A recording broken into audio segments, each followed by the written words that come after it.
Good evening. All right. Good evening. My name is Julie McLaughlin. On behalf of the Board of Trustees, we'd like to welcome our community to our May 2026 board meeting. The time is now 7:01 p.m. The board is returning to open session.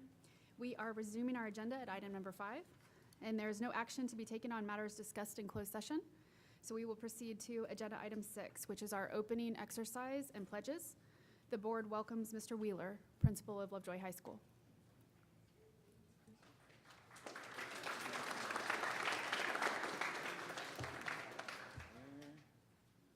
So many people here.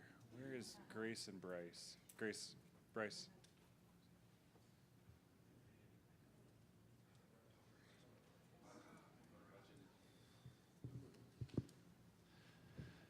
Good evening, members of the board, Superintendent Cordell, cabinet members, and community members. Today, I am joined by two very special students at Lovejoy High School. I am joined by Bryce Brzett and Grace Hugh. Bryce is our valedictorian of this year's class. With the timing and graduation approaching, I felt like it was appropriate for these two to come lead us in our pledges today. Bryce was a member of our tennis team for 4 years, played basketball for 2 years here in Lovejoy, is also a member of National Honor Society, and a member of our Best Buddies program. Grace is also the captain of the swim team as our salutatorian. She is also a member of HOSA and National Honor Society. So I'd like to welcome them up to lead us through our pledges.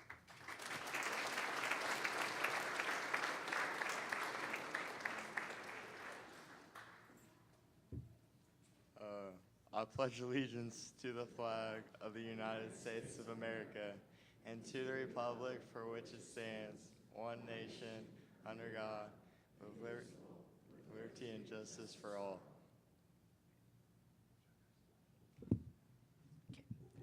Honor the Texas flag. I pledge allegiance to thee, Texas, one state, under God, indivisible, and justice for all.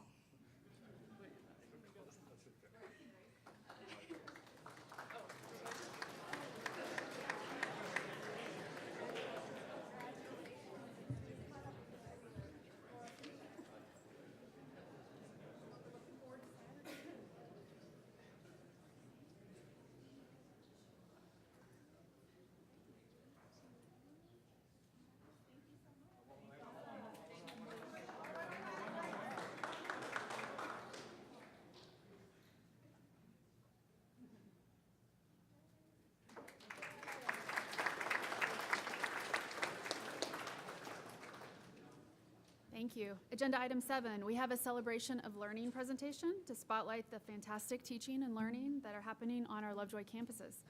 Tonight, we will focus on the Lovejoy High School counseling team and their new college and career website. Dr. Tinsley. Thank you. And yes, we have much to celebrate tonight. Mr. Wheeler and I will be presenting on the newly launched college and career website. I'm going to start off with a little bit of history behind this and end up where we are today. So this was actually part of the Lovejoy 2030 strategic plan, one of our strategic targets to enhance college and career counseling for students and parents. And a part of that was Artifacts was a web page. So this has been part of the plan of work that our secondary counselors have been working through this past year. Specifically, Goal 3 was to develop a robust post-secondary planning, college and career communication platform. And I think we have delivered with what will benefit our students and their families moving forward. So I want to just express appreciation. It was a team effort. I want to lift up our counselors both at Willow Springs and at Lovejoy High School, and then also Mr. Wheeler and Mrs. Eldridge, our principals at both campuses, and then Stephanie Krantz, Director of Student Support, who has an instrumental role in supporting our counselors, and then of course Kim Steiner, who worked with our team on ensuring that the platform was set up and met all the criteria that we had established. So I'm going to hand it over to Mr. Wheeler, and he's going to share some highlights of the site with you. Sure, I'd be happy to. So one of the pieces of feedback that continued to come up as we were taking surveys from community members as well as our students is just, our students are so impressive and we wanted a way to celebrate them. So when you go to the homepage, the first thing you see is a map of all of the colleges that our students have attended. Additionally, we have graphics that celebrate our students. We really want to highlight all of the great accomplishments that they have achieved, and just lift up those experiences that they've had here in Lovejoy. The next piece was the college and career planning.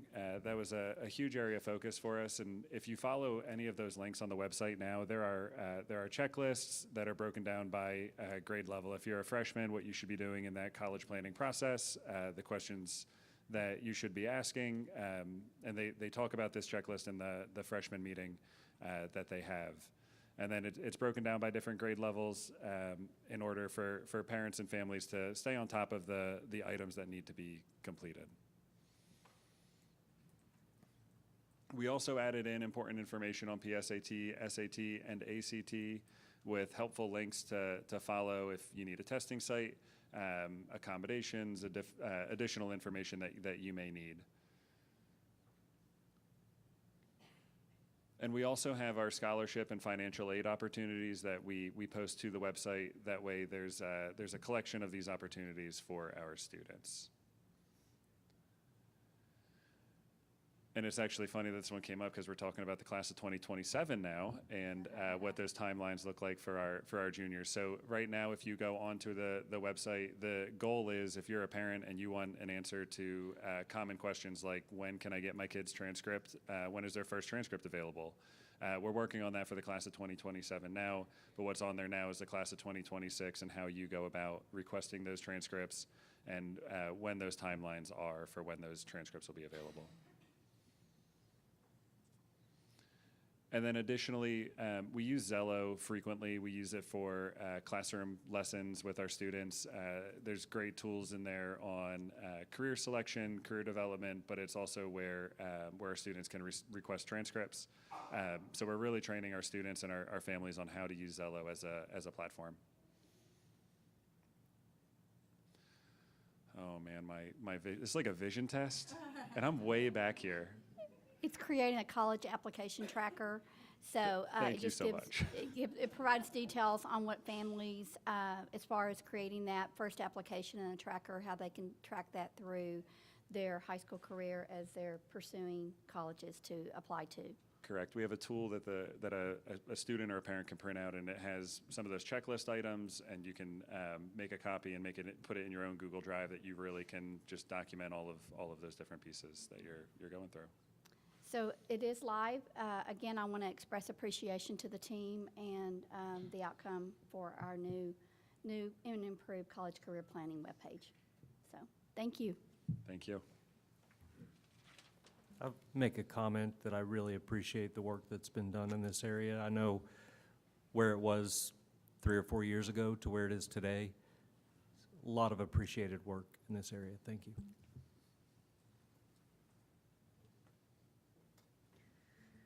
Agenda item number 8 is recognitions.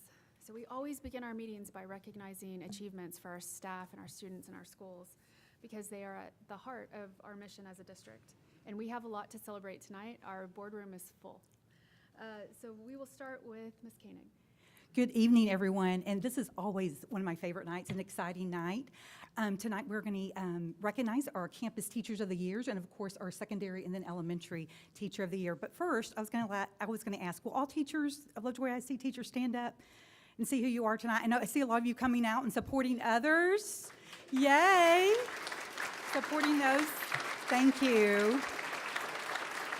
We know this last week of school is a very busy week. So first of all, I'm going to ask Mr. Wheeler, will you come back up to the podium over there? I'm going to ask Mr. Wheeler to come and introduce our first teacher of the year from Lovejoy High School. So he's going to read and give us some information about them. They're going to come up, and then we're going to take a picture with them and give them their award. Okay. Mr. Jefferson, can you join me up here? Yeah. Thank you. I'd like everyone to meet Mr. Elijah Jefferson.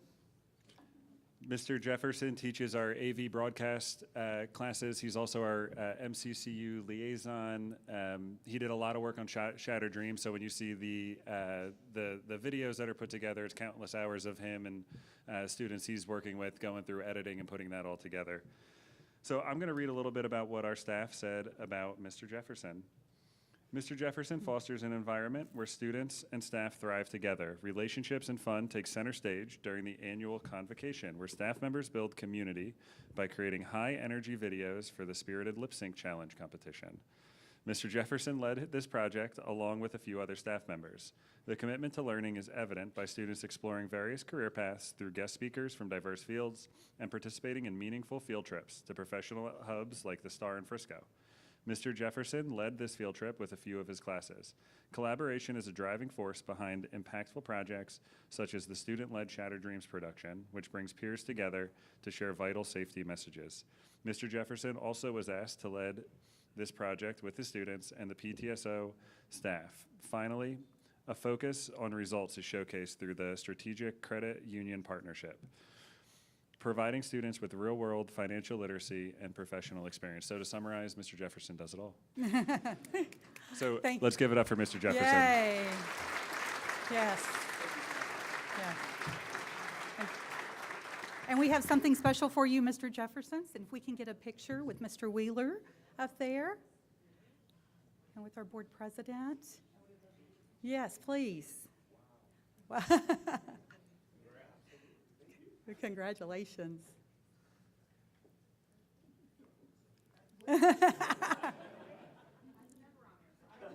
Yes.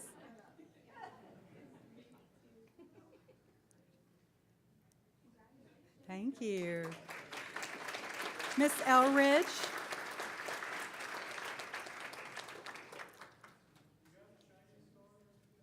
Yes. And with Ms. Perez, would you join her over there? There she is. Good evening. It is my honor to recognize Ms. Jenny Perez as our Willow Springs Teacher of the Year. She is our science department lead and an 8th grade teacher. Ms. Perez is an exceptional educator who consistently puts students first. In her classroom, every student feels valued, supported, and challenged to achieve at high levels. She creates engaging hands-on science lessons that spark curiosity. Just today, she was walking through the hallways with a container of radishes that our students grew in the garden. She encourages critical thinking skills, and she makes learning meaningful and so fun. Beyond the classroom, Jenny is an exemplary leader on our campus. She embraces new initiatives and instructional strategies with enthusiasm and professionalism. She is always seeking ways to improve learning opportunities for the students and for our staff. She leads professional learning on our campus on a regular basis, mentors new teachers with kindness and compassion, and continually supports her colleagues personally and professionally. Ms. Perez is the type of leader who checks in on others, knows everyone's children's names and what is going on in their families. She offers genuine encouragement and makes sure everyone around her feels valued and supported. As our science department lead, she's helped build and strengthen her department over her 12 years in the district, stepping into leadership roles whenever needed and always doing so with grace, positivity, and dedication. Her impact reaches far beyond her classroom walls and is felt throughout our entire campus community. Thank you, Ms. Perez, for your unwavering commitment to our students and to Lovejoy. You make our school a better place to work and learn.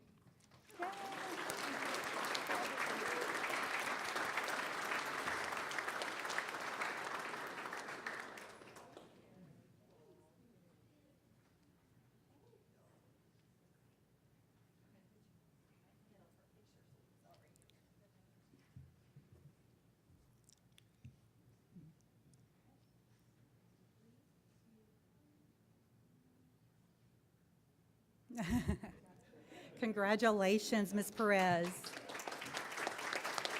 Ms. Puckett? Yes. David Berger, will you come Mr. up here with Berger? me? Yes. It is my privilege to be able to recognize David Berger today for the Sloan Creek Teacher of the Year. He is a 6th grade math teacher. He teaches on level and GT. And not only are all these comments, I believe all these comments, but these are comments of your staff and colleagues and what they believe and feel about you and who you are as a teacher. David Berger is an exceptional educator who truly deserves to be recognized as Teacher of the Year. He holds both himself and his students to high standards while continually seeking innovative ways to serve Sloan Creek and Lovejoy community. His positive attitude is constant, and he consistently goes above and beyond, whether supporting colleagues, volunteering for daily recess duty, or stepping in whenever help is needed. David builds strong, meaningful relationships with his students, greeting them by name at the door each day, and creating a classroom environment where students feel valued, supported, and eager to learn. He is deeply admired by both current and former students, and his impact extends far beyond the classroom. He invests significant time outside of school developing high-level learning opportunities for his GT students while also ensuring on-level students achieve strong results. His dedication is evident in his student outcomes with consistently high levels of mastery across assessments. In the classroom, David brings learning to life through engaging and innovative strategies. From incorporating tools like Desmos to deepen mathematical understanding to using hands-on models to demonstrate complex concepts, he makes learning both meaningful and fun. He is a master of his content and takes the extra time to ensure every student feels confident and successful. Beyond instruction, David is dependable and collaborative teammate. He contributes valuable ideas during planning, supports with student discipline when needed, and has been an incredible mentor to fellow teachers, including for first-year staff members. His willingness to help, whether fixing equipment, gathering materials, or even retrieving a ball from a mysterious place, this demonstrates his unmatched commitment to the school community. David is a genuine leader who inspires those around him to grow, refine their practices, and maintain perspective. Sloan Creek is truly fortunate to have him, and he exemplifies the Lovejoy core values in every aspect of his work. Congratulations. Yay.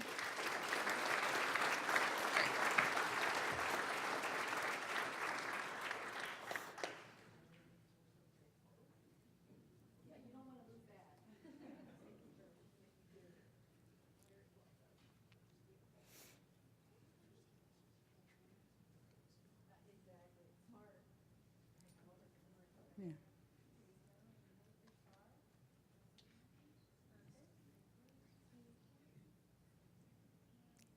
Congratulations, Mr. Berger.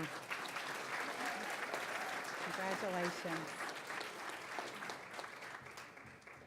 Ms. Acosta, are you ready? I am. Tonight, it's truly an honor to recognize our Hart Elementary Teacher of the Year, Ms. Barry Dozier. She embodies everything that is special about education. As a special education teacher, she is deeply committed to ensuring that students she directly serves receive the support, encouragement, and opportunities they need to be successful. But what makes Ms. Dozier extraordinary is that her care does not stop there. She advocates for and supports all students, stepping in wherever help is needed.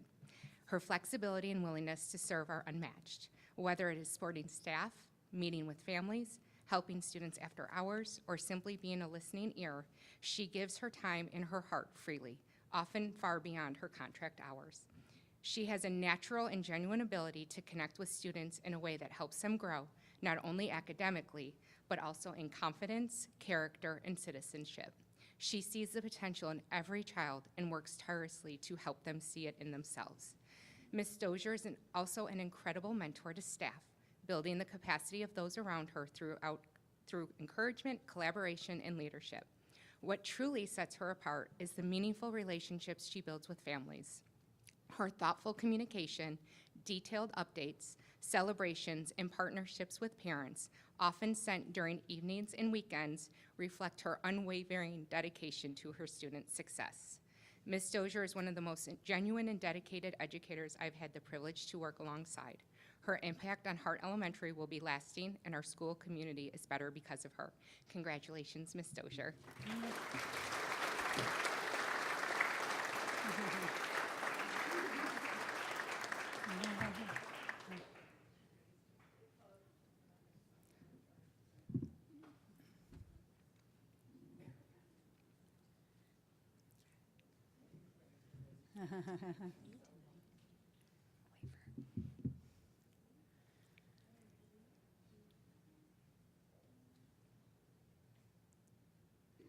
Congratulations.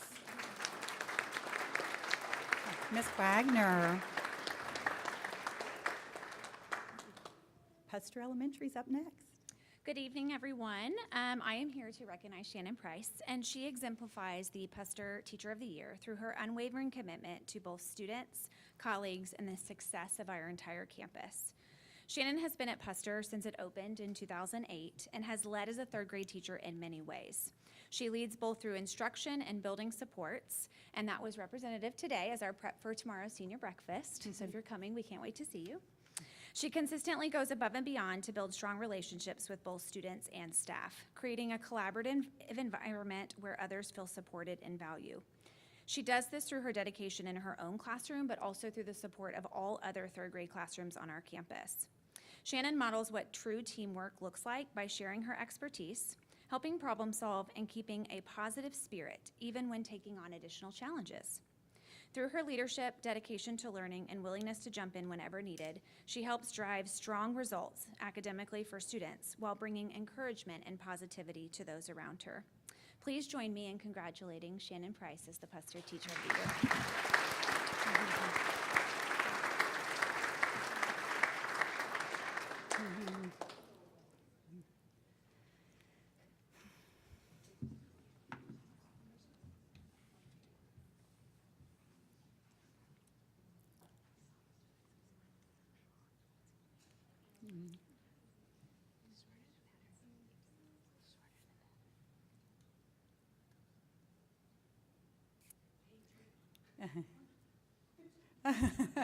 There she goes. Congratulations, Ms. Price. And now we have LCDC, Lovejoy Child Development Center. Hi, this is Miss Porter, Melanie Porter, and she was able to get like 5 of her 3-year-olds here tonight, so that's impressive all on its own. And it goes to show the kind of teacher she is. Miss Porter truly represents the heart of our campus. She consistently goes above and beyond, not just in her classroom, but for our entire staff. Whether she's planning special events, bringing joy to holidays, or creating meaningful moments for others, she helps build a positive culture that we all feel. For her students, she creates engaging, fun, and memorable learning experiences that make them excited to come to school each day. And for her colleagues, she is a source of encouragement, creativity, and connection. Ms. Porter doesn't just teach, she uplifts everyone around her. We are incredibly fortunate to have her on our campus, and she is more than deserving of being named our Teacher of the Year.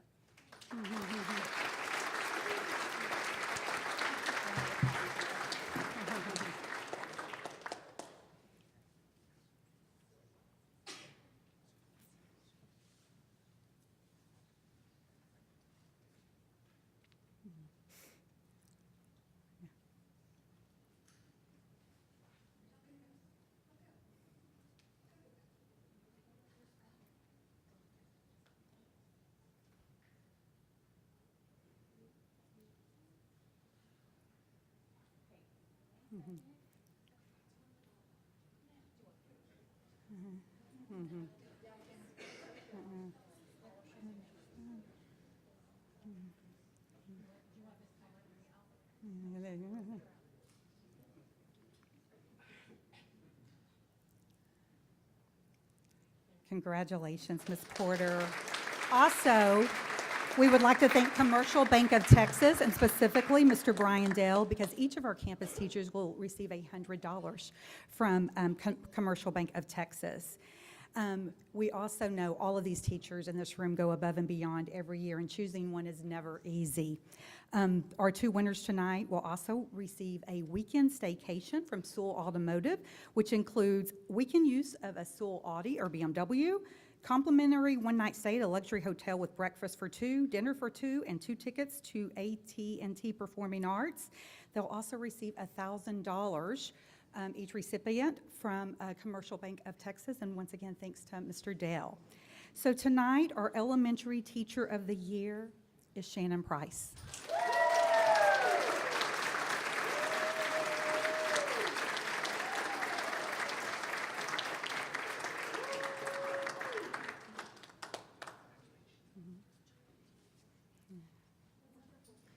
Y'all want to come up?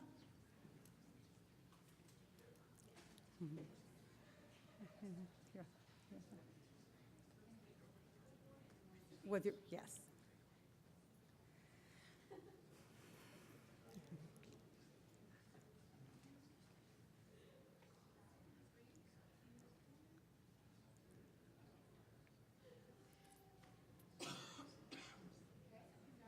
Congratulations, family.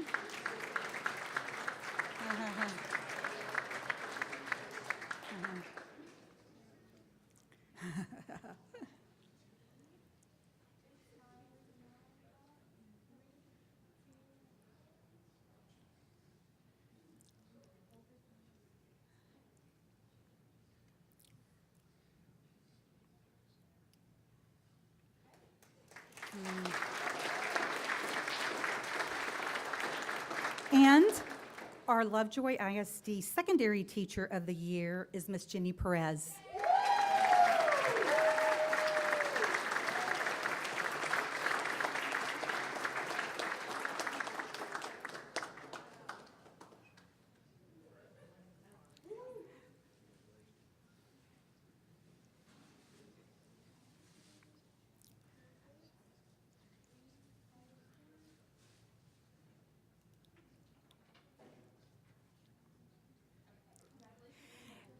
And yes, you want your family, Ms. Perez, up there?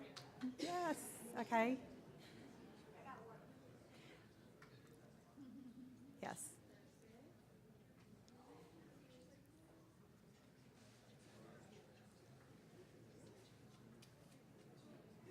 Yes. And can we get a picture with Ms. Perez and Ms. Price? And their names are going on our Teacher of the Year plaque that hangs in our front office in the administration building. So we've already had that engraved there for you all. Forward, yeah, come on in.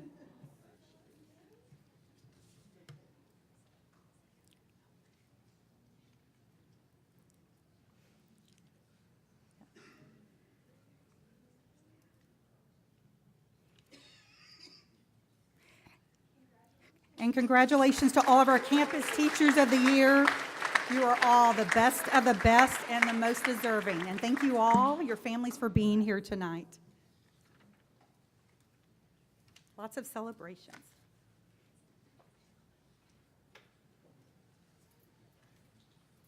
Congratulations to our amazing Teachers of the Year. You deserve it.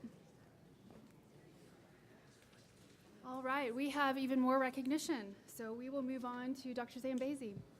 Thank you for having us tonight for student recognitions. The first group that we have up comes from Lovejoy ISD Fine Arts, and we will honor the Lovejoy High School Majestics officers. So I'd like to welcome Ms. Simone, the head director, to the podium. Good evening, everyone. I am so excited to be here this evening to recognize and celebrate our decorated 2025-2026 Majestic Stance officers. These girls had an incredible contest season, bringing home many top awards and honors back home to Lovejoy. The biggest of these being named Grand Champion at Regionals in the Large Officer Division and second overall at Nationals. Not only are these young ladies incredibly talented at their craft, they are also servant leaders with incredible hearts for others. They are leaving a lasting legacy for our team to follow in the future as we head into our 20th anniversary. Please help me congratulate these dancers, starting with Junior Lieutenant Chloe Long, Junior Lieutenant Ella Claiborne, Senior Lieutenant Janie Sanovich, Senior Lieutenant Ava Colmanero, First Lieutenant Audrey Morgan, and Captain Emma Pierce.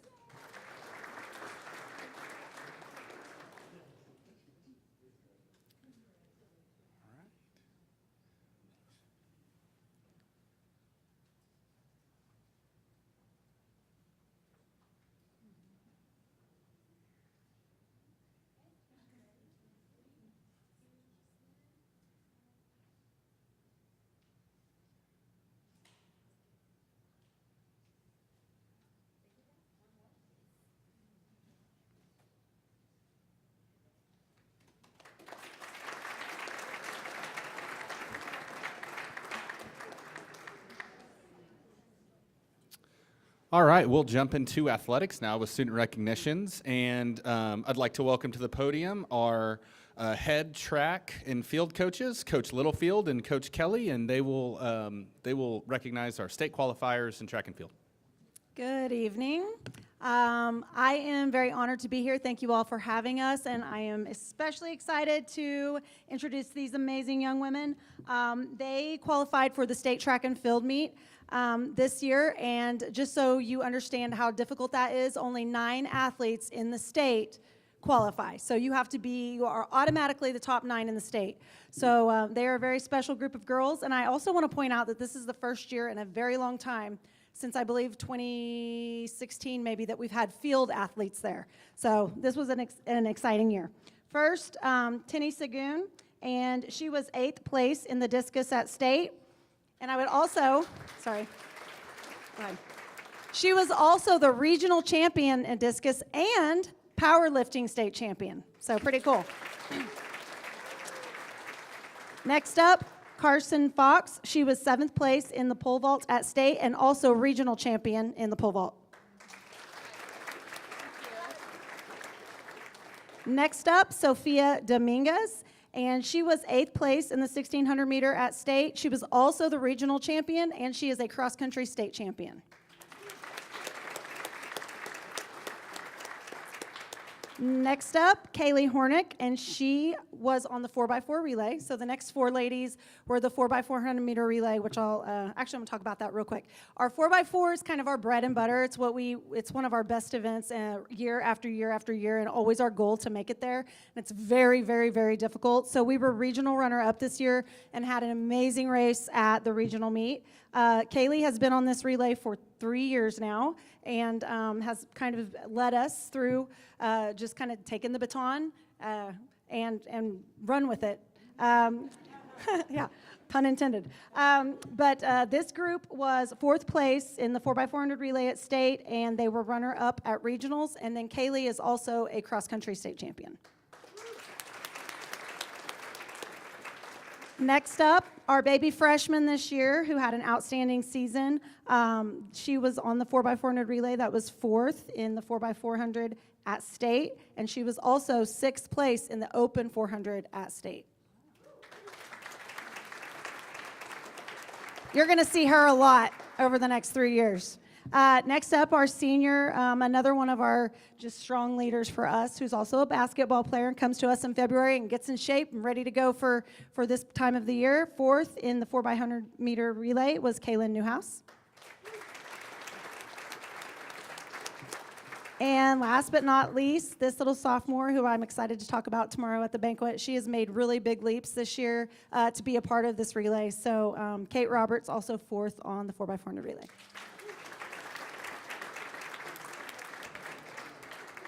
So just obviously super athletic, super talented group of girls. It was a great season, and they led our team to a regional runner-up finish. Great showing at state, district champs. I always say it, but it's true. Just amazing young women who you will see out in the community, some of the smartest people in their grades, just FCA leaders, everything that you can think of they're a part of. So I'm super proud of you guys.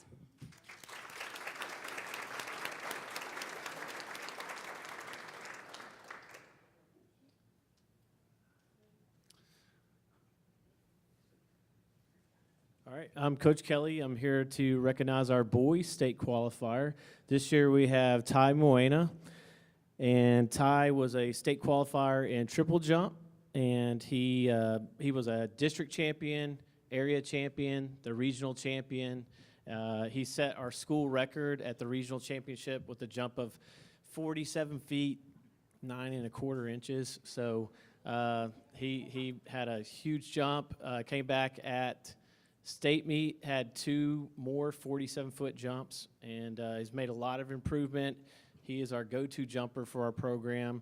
He's great at long jump and high jump, and we're super proud of Ty, so let's give it up for Ty.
All right, next up in athletics is state qualifiers, boys basketball. I'd like to welcome to the podium head coach Wes Watson.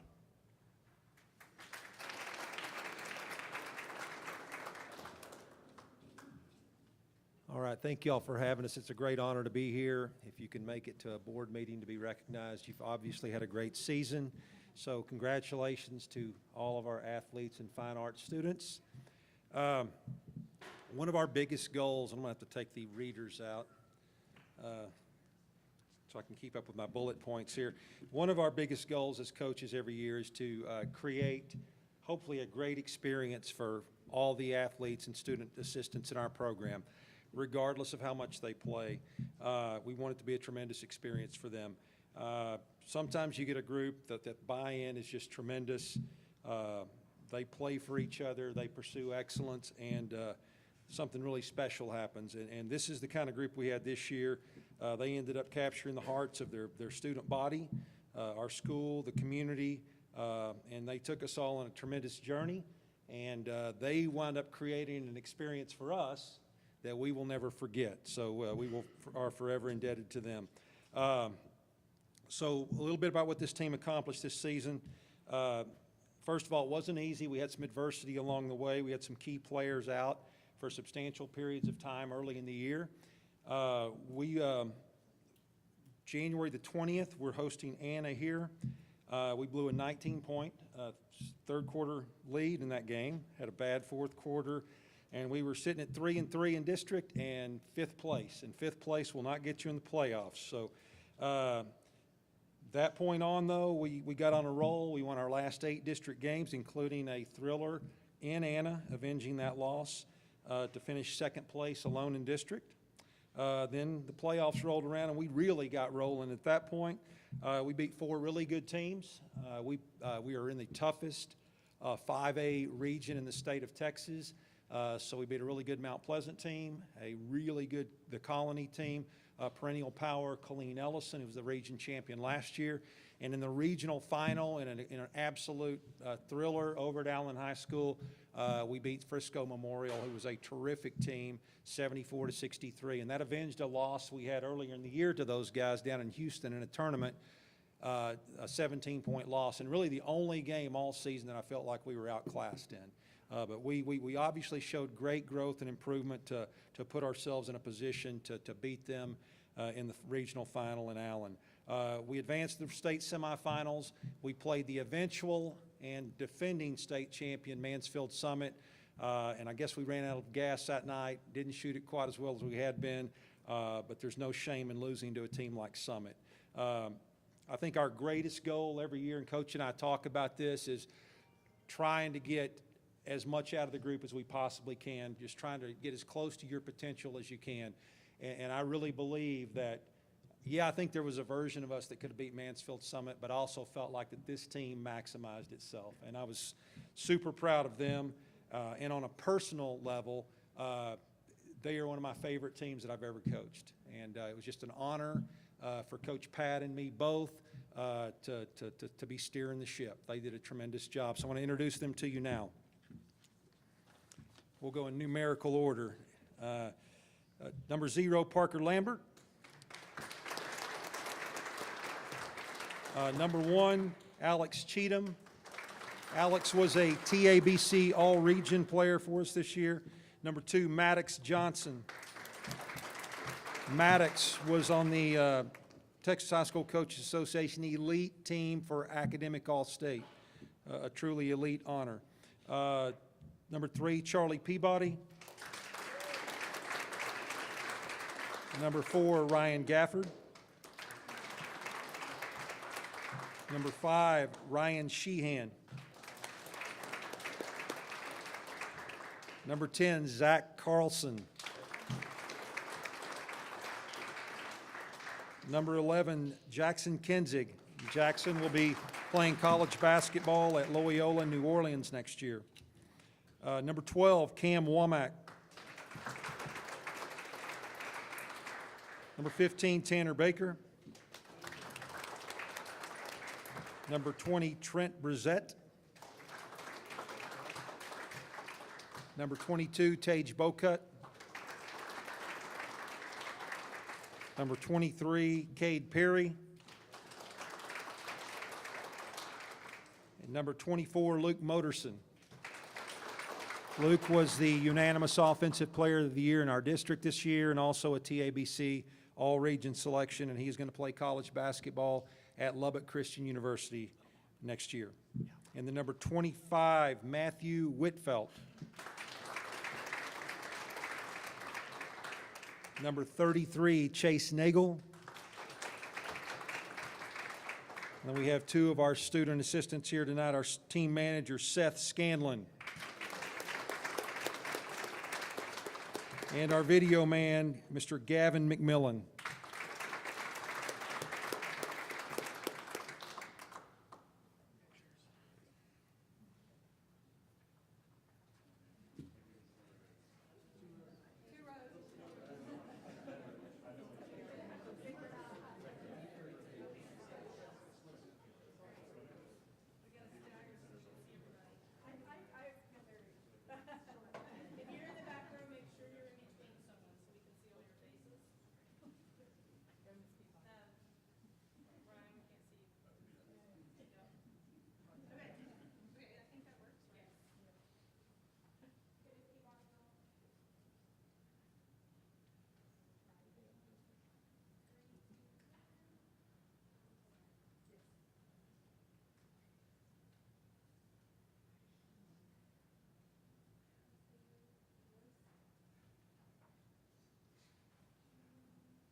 Yeah, awesome.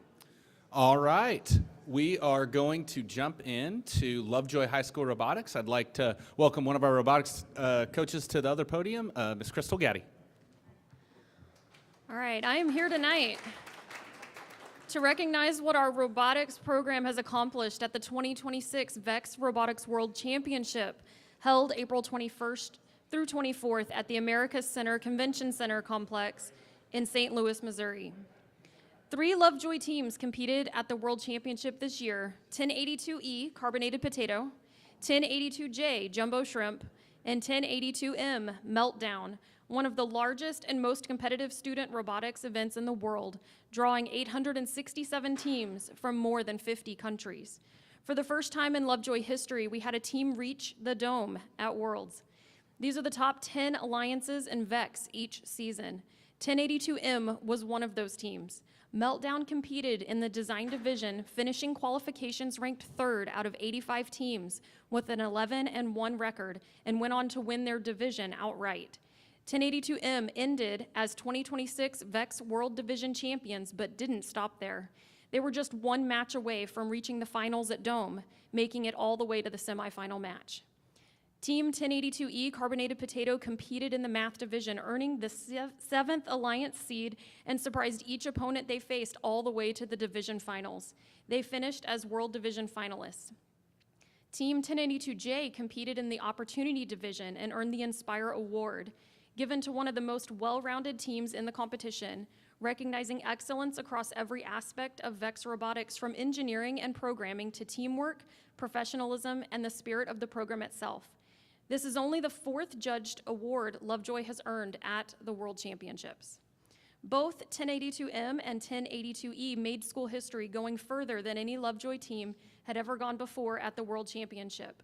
But what made this year truly remarkable is that all 3 Lovejoy teams came home with hardware.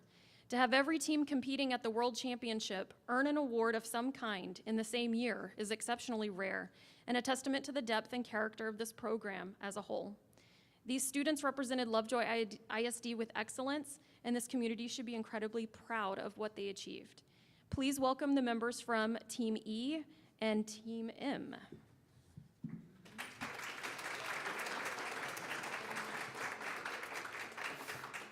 So we've got, I'm going to name all of them. They may not all be here. Zahara Abedin, Nick Amabile, James Bognut, Carson Dykstra, Christian Fiorello, Lily Helfand, Justin Mao, and Nick V, Zion Alam, Lucas Baldwin, Curtis Cook, Arthur He, Katie Pruitt, Keshav Subash, and Christian Vlasak.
Hello again, I'm back.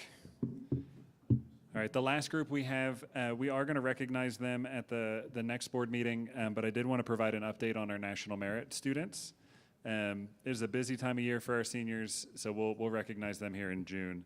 So from our initial list of National Merit commended students, we do have 7 finalists now that were announced. Those students are Carson Dykstra, Nolan Finnegan, Andrew Lamping, Shalok Navanitha Krishnan, Pranav Parmadarthi, and Krishav Subash, and Ben Sussman. These students are eligible for a lot of scholarship money out there based on their PSAT scores and their application process. So we'll recognize them here at our next board meeting, but wanted to give them a special shout out.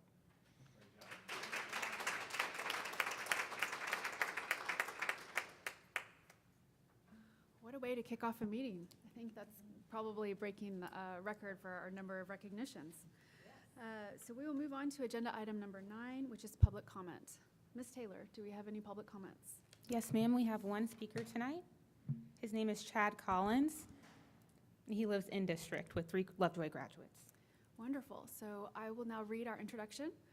So thank you to all of our speakers who are here today.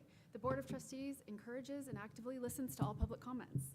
However, please be aware that under Board Policy BED Local, the board is limited in terms of how it may respond publicly, and the board is not permitted to deliberate or decide on any subject that is not part of our posted agenda. If the subject of the public comment is already on the agenda for the meeting, you're encouraged to stay to hear the board's comments on any posted item. Because we have less than 10 speakers, each speaker will be allotted 3 minutes. For all speakers, Ms. Taylor will be running the timer, which will start when you begin speaking, and Ms. Taylor will say thank you when your time has concluded. As a courtesy to each speaker, the board asks that all applause, comments, or other disruptive actions cease in order for the board to hear the speakers clearly. Should a disruption exist, a warning will be issued to the individual causing the disruption, and further action will be taken if the disruptive conduct continues. Ms. Taylor, please call our first speaker. Mr. Collins. Thank you very much. I haven't been on this side of the mic. It's actually pretty interesting. I kind of like it. First and foremost, what a great night. Oh my gosh. If that doesn't just touch your heart and make you so proud to be a Lovejoy Leopard and a fan for teachers and a fan of students, I don't know what will, and coaches, and all the above. And so thank you, board, superintendent, love what you're doing. I love it on this side. I loved it on that side, but I love it on this side as well. Staff, thank you for everything you do.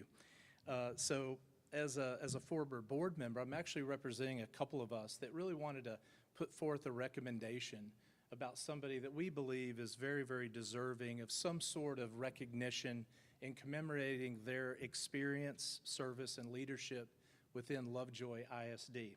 I was reminded of this earlier. Rich Hickman started on the board when I was in kindergarten. I started in kindergarten over there in the Red Schoolhouse. And he started on the school board then and spent the next 30 years on the school board here at Lovejoy, including 23 as president. He oversaw really the transition from a one-school elementary school through our secondary program and did just a phenomenal job. I started on the board in 2009, the last roughly about year and a half of his tenure as a board member here at Lovejoy ISD. He was a great, incredible mentor and somebody that was highly respected in the community of putting service and community first. I remember, and I shared a letter with you, so you have that in the record, but I'll share a quick story. I grew up just right around the corner here, and I remember in elementary school that he and our board members, when Lovejoy was in a budget crunch, they actually went around selling T-shirts to the community, door to door, literally, to make sure that they could continue operating as they had been when it was just one little elementary school. And I remember thinking about, wow, they must really, really care about us as kids. My parents thought so too, and so it was such a wonderful place to grow up when you had people like Rich Hickman that would spend 30 years literally giving back to the community and loving Lovejoy and loving the Lovejoy Leopards the way he did. And so myself, John Walsh, and I'm sure there's other school board members of the past that would probably echo our comments, that if there's an opportunity to ever name a facility, a program, anything that would commemorate their lasting legacy in Lovejoy, I think it's important. I think it's important for our community to see that recognition that goes back years and years that really helped form the identity of this district. So on behalf of others, including myself tonight, I would respectfully ask that you consider, if you have opportunity in the near future, to recognize the efforts, the service, the leadership of Rich Hickman for his 30 years of service here at Lovejoy. So thank you for what you do. It's almost the end of the year, and so just congratulate you, and thank you. Thank you, everybody. Thank you, Mr. Collins. All right, agenda item number 10. Mr. Bobo, would you please lead our invocation? Dear God, we are so grateful for this Lovejoy community, and thank you for all the students, parents, teachers, administrators, and staff who worked so hard to build these superb graduates that we are getting to see, and all the awards and accolades that we got to witness today at senior signing. I ask your blessing on tonight's board meeting and ask for wisdom for the board to best serve Lovejoy ISD. Amen. Agenda item number 11 is to consider an act on the 2026-27 board officer selection. So under the Texas Education Code and Board Policy BDAA Legal, after each election and installation of newly elected trustees, which we had earlier tonight with Mr. Bobo and Mr. Wheelis, the board is required to organize by selecting officer roles. Our local policy provides for a president, vice president, and a secretary role, all who are members of the board. Consistent with the Texas Open Meetings Act, the board discussed officer roles and qualifications earlier this evening in closed session as permitted by law. And in alignment with our board operating procedures, officer elections will now be conducted in open session. I open the floor for nominations, and we will allow for as many as are offered. I make a motion to nominate Aubrey Stock as VP.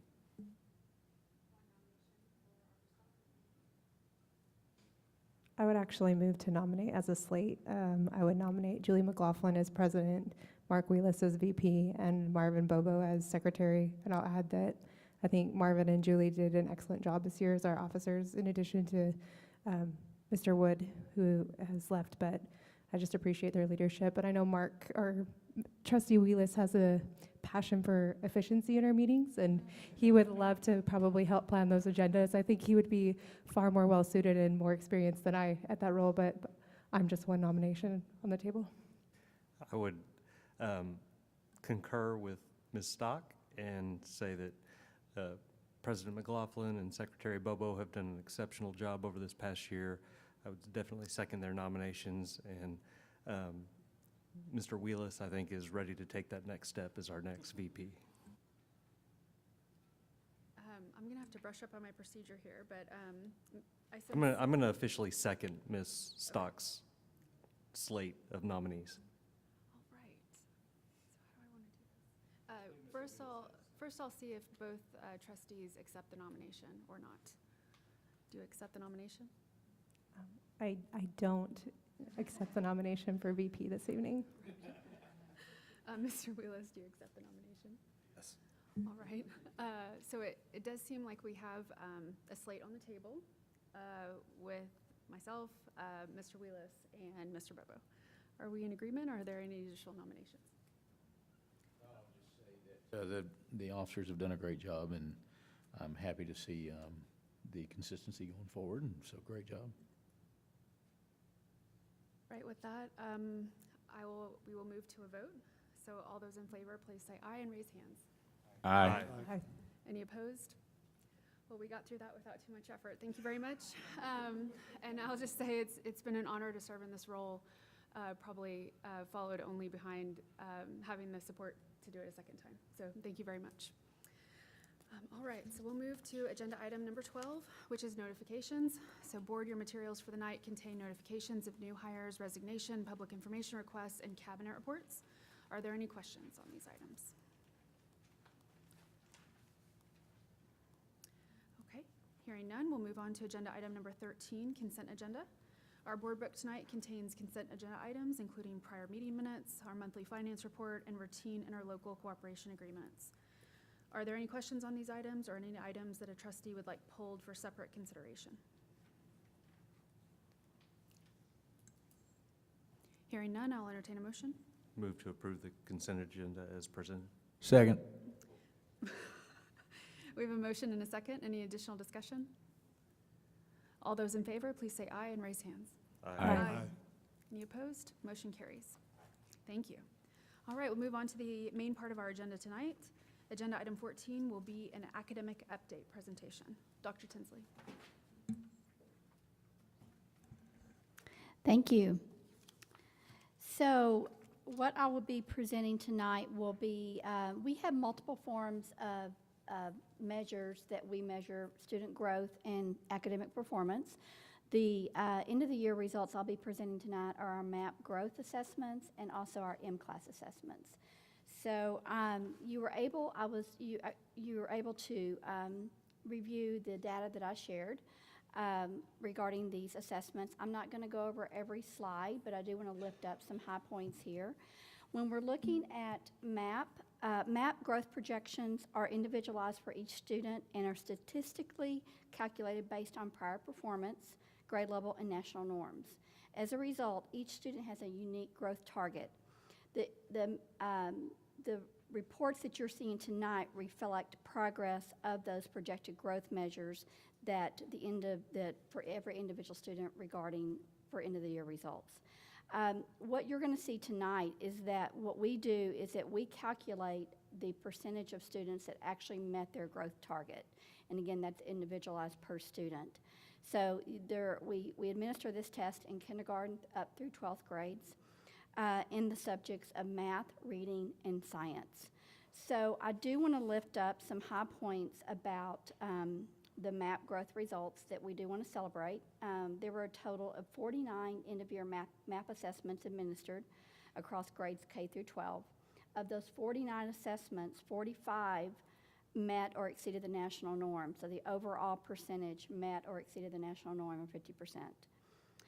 What we are seeing with our MAP growth performance trends continue to align with other assessments, such as district benchmarks, M-class results, state and interim STAR assessment data, and also as well as STAR data from previous years. I do want to lift up some highlights of a few of the campuses. In Hart, fourth grade science, students in that particular grade level and content area increased by 45% from beginning to end of the year. In seventh grade science, 33% increase from beginning to end of the year. Hart, second grade math, an increase of 55% beginning of the year to the end of year results. Hart, fourth grade math, an increase of 39%. And then at Sloan Creek Intermediate, at every single teacher showed higher than the national average to exceed growth projections. So that's quite a celebration in the growth there at Sloan.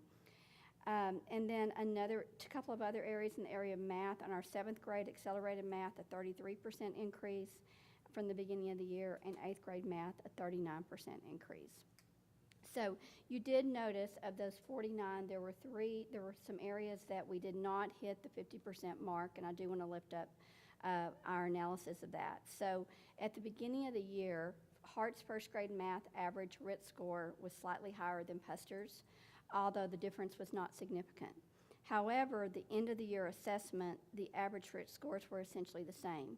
So what I'm saying is that we had more students at Hart that were a little higher at the beginning of the year. They just didn't show as much growth as as Puster did. But essentially the students were very, very similar. And what you'll find with on MAP growth is that some of our higher performing students, it's more of a naturally moderate growth compared to students that are not as high performing.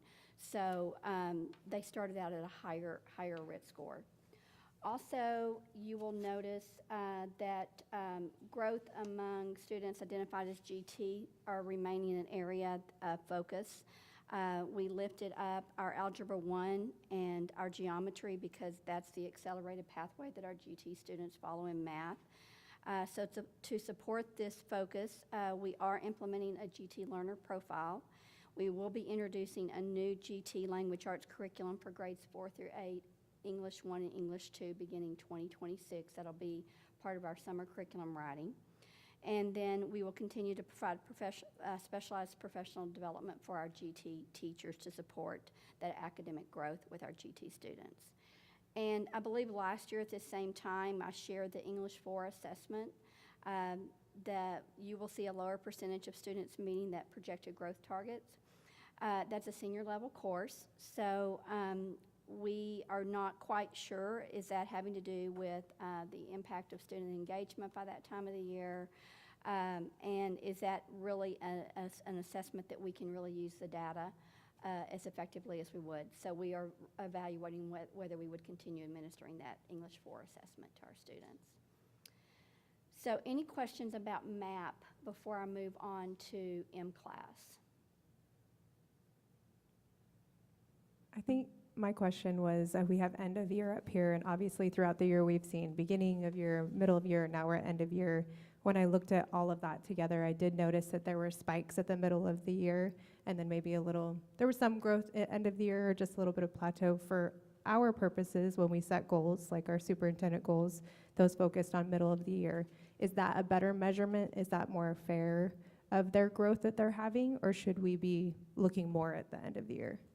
I think both matter. And when we look at that, so I'm going to give you an example of a student that just an example of a student that we have. So the student was projected to make an 11-point RIT growth. The student made a 10-point RIT growth. So the way that it's reported is high achievement, low growth. So the student was very close to achieving that. We also looked at other measures of where we're assessing that particular student in the area of M-Class, DRA. He or she were above level. Also on their classroom assessments, and when we look at mastery of standards, they were also, they were high in that area. So again, I think this is one measure that we look at for growth, and what we do see some similarities, but that you could have students that maybe had, similar to that had a projected they needed to score 11 points, but they scored 10. And it's kind of that moment in time when the student's being assessed as well. So I think to your question, I think both middle of the year and the end of the year are important for teachers to use that information in order to respond to students. So in terms of, for us, would it be helpful if there was a RIT score that we were looking at? Is there a way for us to see like a composite or an aggregated RIT score across grade levels to compare with this percentage so that we know we're setting goals that are, again, are measurable and actually are geared more towards their growth than just getting over that little bar by a point? I'm not sure if I could, if an average RIT score would be helpful, because each student's assigned a different RIT score. So when we looked at this, of how to report this out to the board, when we were working with NWA, the best way to do that, they said, is really when you're trying to measure growth and the percentage of students that made growth. This is kind of the best way that they advised would probably be the most reasonable way to present the information. I'm happy to provide more RIT score information for the board if that's what the board would like. But I think from this viewpoint, this is probably the best approach to take as far as providing that for you.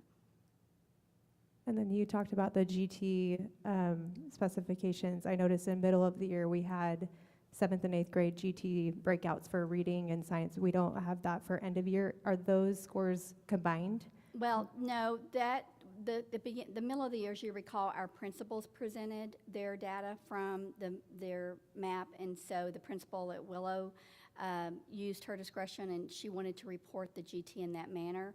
Normally, we can always break that down by GT, but the reason that I lifted it up in the math is that because that is an accelerated course, Algebra 1 and Geometry. So that was just something that Mrs. Eldridge elected to provide. But we could break that down in every grade level if you wanted that information. I think I would just say thank you. I know this is just a snapshot for our teachers and our kids, but I don't want to tie them to a number. I know it represents so much hard work on their part, and I'm proud of all of their growth and the work of our staff. So thank you for reporting it out. Absolutely. I would say I appreciate all the data. I think we're getting so much more information with the last couple of years of MAP data to go along with our STAR data. I think we are still looking as a board on how to best utilize this as we continue to set goals for the district and for the superintendent and for the campuses. And so the more information we can get on not just the data, but how to utilize it to continue to move forward would be extremely helpful. And keep in mind with the new changes with the STAR assessment, that will be very similar to what MAP is providing right now in those grades that are being tested, because the students will have a beginning, a middle, and end of the year. And it's designed in that manner to show that growth measure. So I do think there will be some opportunities in the future to look at that as well. No, I think it's all valuable. And as we try to set these goals, we're just trying to, and I'm going to speak for myself, I'm trying to figure out how to use these more real-time data that we're getting in a more timely fashion, because historically the STAR data was always so dated by the time we would get it, and trying to measure cohorts and all the different ways you can look at the data. So I think this is very good and helpful, but I personally would like to get more information on how we can continue to utilize this to set goals appropriately.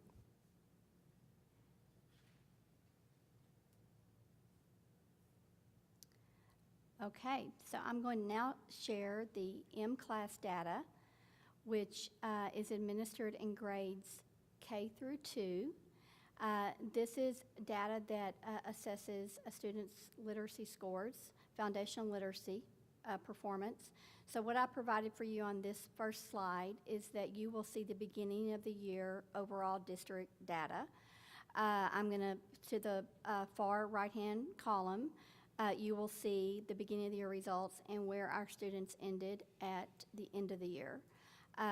You will see that we do, as a reminder, we do establish targets to meet our 5-year goal with House Bill 3.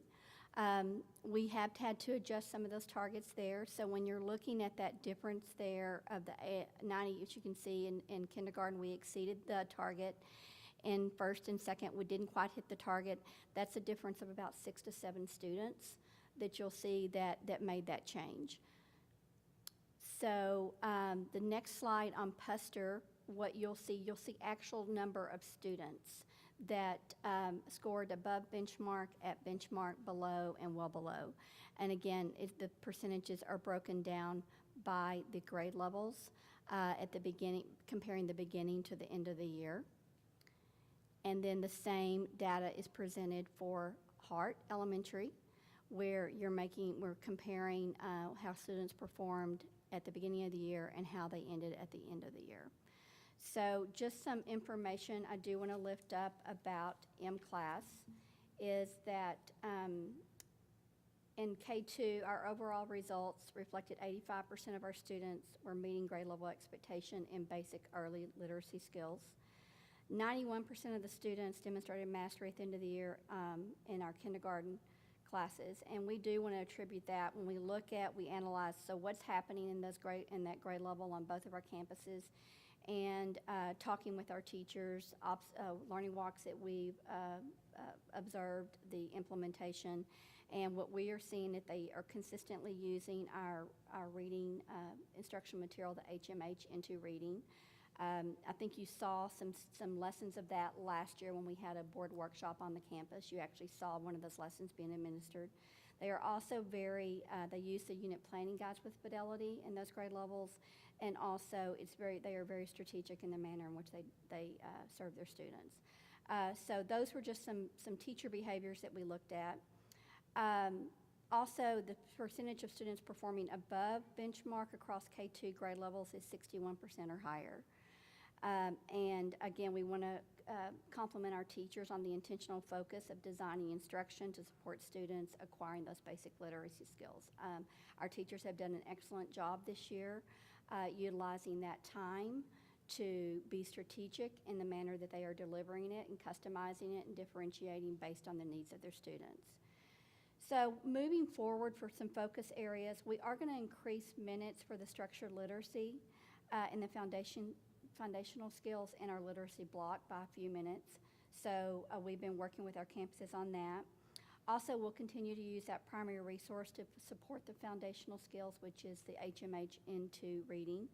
And then we will also continue those structured data meetings where we're looking at the data points, not just during the beginning, middle, or the end of the year, but we're doing that throughout the year with data points that the teachers are collecting and adjusting instruction in that manner. I appreciate all the detail about the supports we're going to give in those areas. I remember when we were recalibrating those goals, and one of the other supports you mentioned was having the part-time tutors added.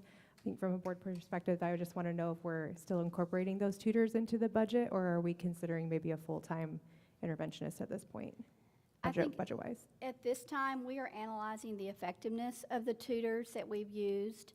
So when we look at effect size, we do look at what best practices are. And number one, it's that classroom teacher and the tier 1 instruction. And when we look at some examples, when we looked at kindergarten, the tier 1 instruction, the quality of that, we do think made an impact. I can't speak to whether those positions will be in place next year, but we are currently analyzing the effectiveness and impact. The kindergarten class was impressive, going from 70% to 97%, and then 51% to 89%. Mm-hmm.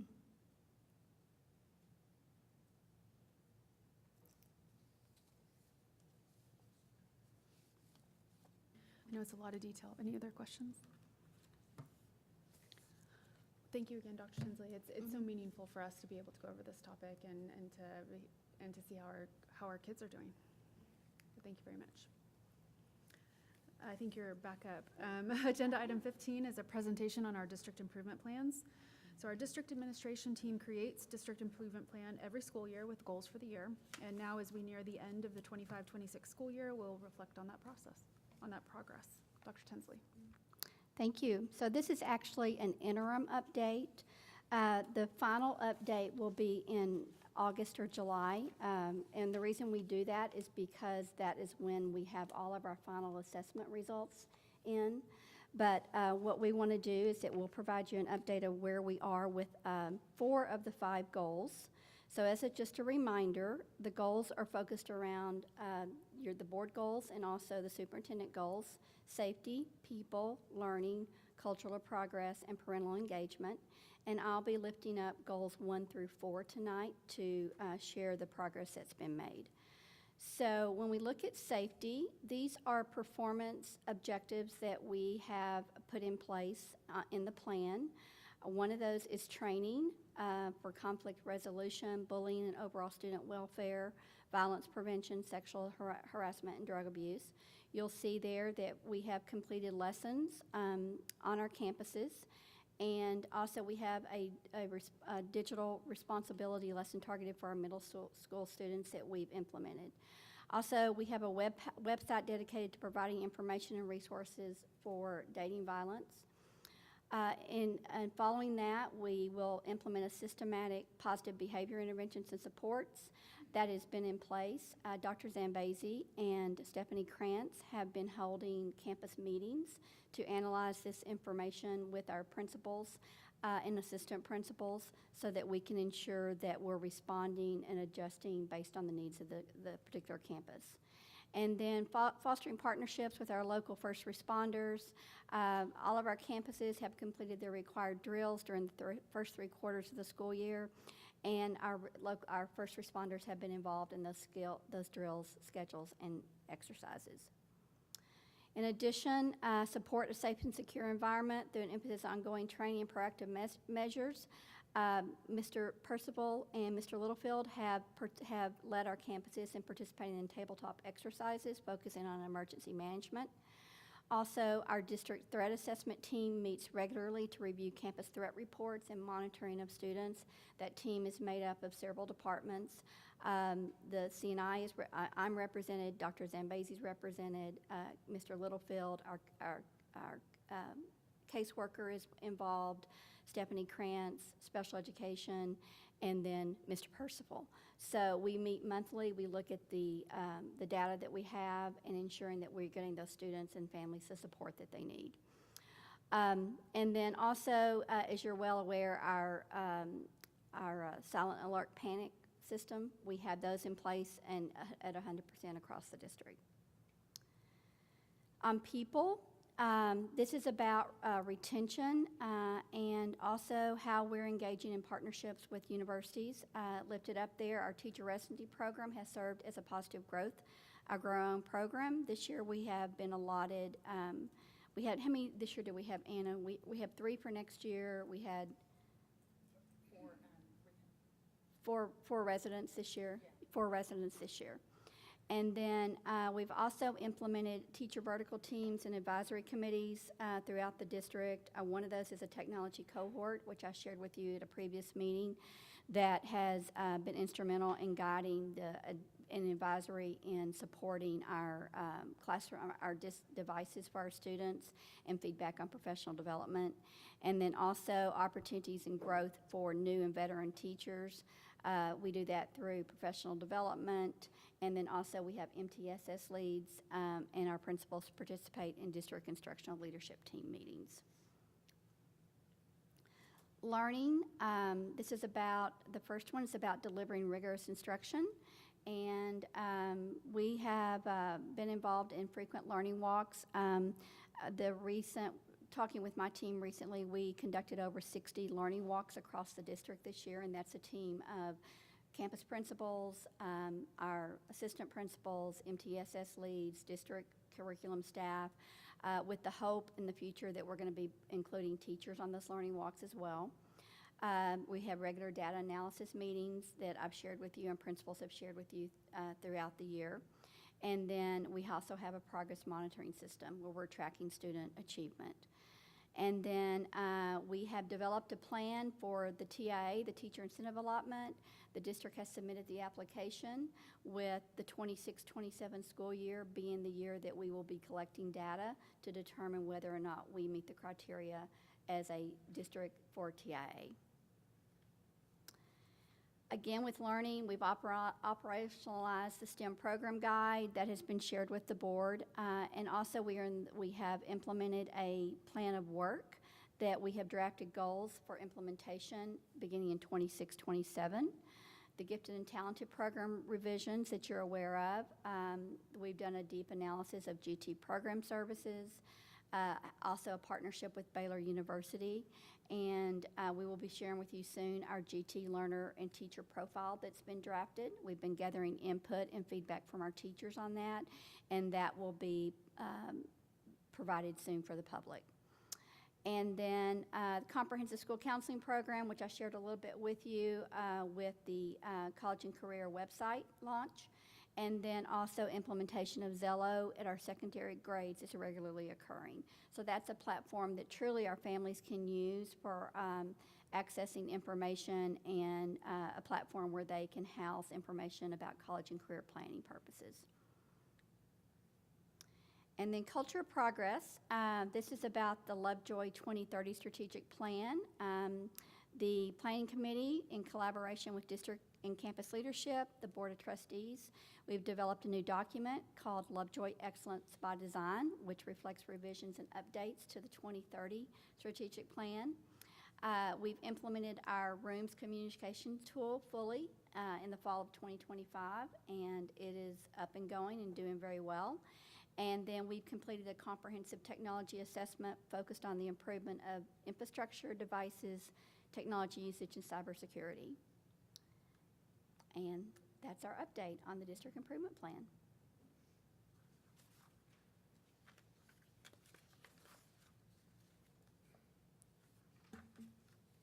Thank you again for the update. It's a good synopsis of probably all of the different board presentations that we've had this year on the different projects and efforts that have taken place, and definitely shows that we've made intentional progress towards the goals stated in our plan.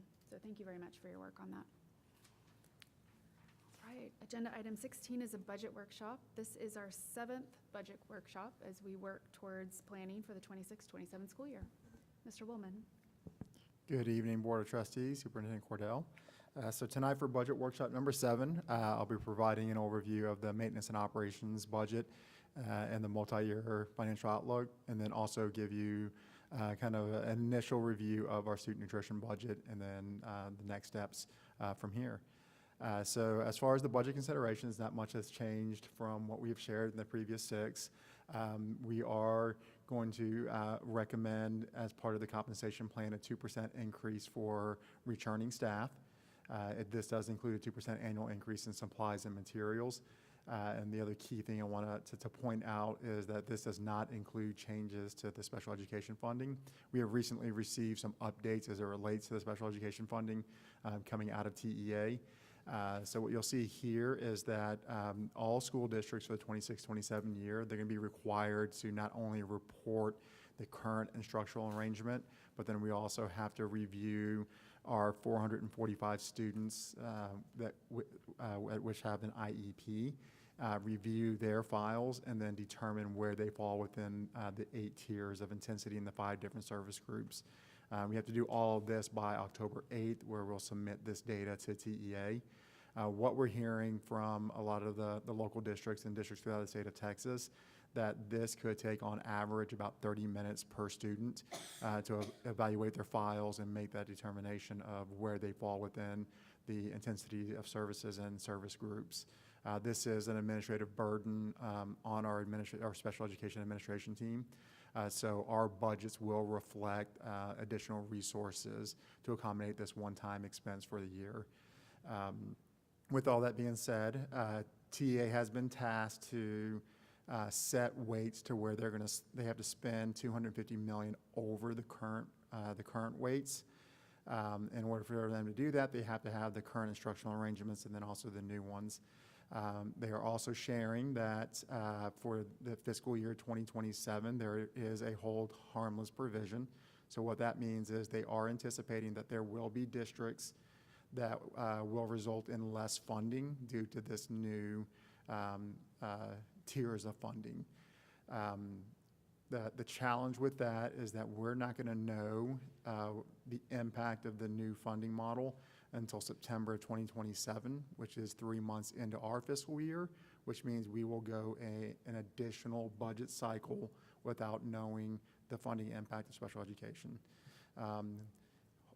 If the district does end up losing funding, we're okay at a minimum for the 26-27 year, but we're expected to accommodate that loss in the 27-28 year, which presents additional challenges as we navigate through the budgeting for the 27-28 year.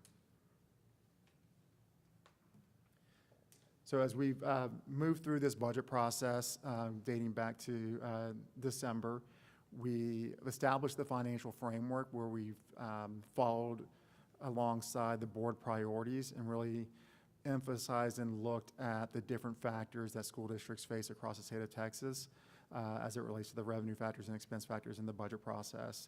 So we really focused on, through this process, increasing our enrollment and diving into our demographic report. That can be shown through the increase in our enrollment from our initial demographic report of 143 students.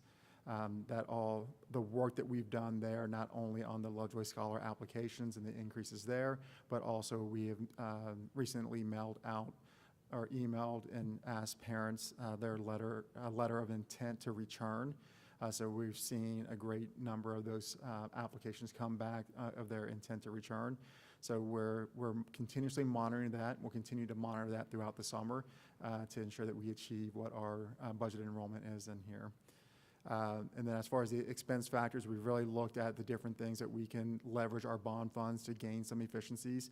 We've looked at the staffing, scaling, and programming, and also structural efficiencies. That is shown through some of the work that we've done on the copier. We've purchased copiers through bond funds rather than doing an operating lease, which provided M&O relief. We've also looked at the different systems that, such as the SIS, where we've purchased that contract over the next 5 years that provided M&O relief. But then we've also looked at our central office staff reduction through retirement and scaled 2 positions in central office. Then also with structural efficiencies, we've looked at our larger contracts and shopped around to see where we could find some efficiencies and lower rates, while also improving the level of service that we'll receive. And we'll be bringing forth on June 1st, the board workshop, our recommendation to the board on our liability and property insurance, which the decrease in cost is reflected in this financial model. How much of a decrease in cost was it? It was a year-over-year decrease of a little over 100,000, but we were initially anticipating a 10% increase. So overall savings to the budget in the FY27 budget was 173,000. Could you tell me one more time about, so for the SPED funding, we would likely pass the 26-27 budget with no assumption related to this because we won't have that information, That's right? correct, we will not. And then you mentioned that for 27-28, that we would need to accommodate a loss? Can you say that one more time? Yes, absolutely. So we're not going to, TEA, what they have shared with us is that we will not know the impact of the new funding model until September of 2027, which would be 3 months into our 27-28 fiscal year. What they've incorporated is a hold harmless. So they're anticipating that as a result of this new funding model, that there will be districts that could see a decrease in funding. But they're holding them harmless for that 1 year. But the expectation is that if it results in a loss in funding, that we would have to accommodate it in the 27-28 year. We're hoping that we're not going to receive a loss in funding. We anticipate that based off of what we know right now, it could result in at least same funding or slightly more. That surprises me so much. I think of all of the different legislative summaries that we've gone through, we knew that there had been an addition for special education funding. It never dawned on me that you would have districts that would go down when the amount of special education funding we have is already so thin. So that's an interesting scenario, and we won't know if Lovejoy fits that model until you go through this process. Okay. Absolutely, correct. And you had to hire additional staff to go through the tiers, yeah. No rush on that, but that might be an interesting fact to make public to the board, is the additional costs that we had for that unfunded mandate. Okay, absolutely.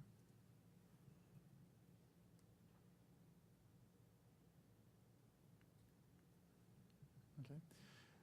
So here's the multi-year financial model. So the main changes that we see here is that when we look at our current budget for the fiscal year 26, That number was roughly $900,000 deficit. Through some work that we've done in identifying the amount of time each one of our staff have worked on and put forth on executing on our bond program, we were able to allocate that percentage of our salaries, the staff salaries, towards the bond funds and the investment income from those bond funds. And then also, we've also looked at and had conversations with cabinet and our schools, and we're able to identify some additional non-personnel costs that we're not moving forward with for this year. And we're seeing about roughly a $200,000 benefit from all of that. There has been some continued conversations. We do anticipate that there are some additional non-personnel that we may not be moving forward with, and we'll be bringing that forward in the next budget workshop on June 1st. And then the other impact is when we look at FY27 and beyond is the savings from the insurance, property insurance and liability insurance, but then also the increase of the 43 students of enrollment. So we went from about a $1.2 million deficit in FY27 to a $908,000 deficit. I'm sorry? So any of those bond fund allocations towards M&O, are any of those carried forward beyond this year, or is that just in this year so far? No, it's a carry forward. So we've allocated a percentage of time of the staff that will be focused on bond-funded projects in the future. So that percentage is going forward. The copiers it's a 5-year life expectancy. So the copier leases will be an ongoing savings. And then also with the SIS, this is a 5-year life expectancy as well. So those are ongoing savings. For the fiscal year 26, where it's the deficit is $698,000, do we still have the $300,000 of contingency left? No, Or have we already taken that out? We've captured about 100, I believe 150,000 of it. So I believe we'll be able to capture the rest of the 150 in it. But we did capture some that brought it from the little over $1 million to the 900,000. So we did release some of that contingency in that initial projection. So it may go to the better, $250,000 somewhere in there, but you don't see it flipping all the way from a deficit to a surplus? I don't see a $700,000 flip at this point. So. And I think we discussed that the budget projection for 27 had 460 scholars, if that's the right number? That's correct, yes. Are we holding that constant in the projection? We by year? are, Okay. yes, ma'am.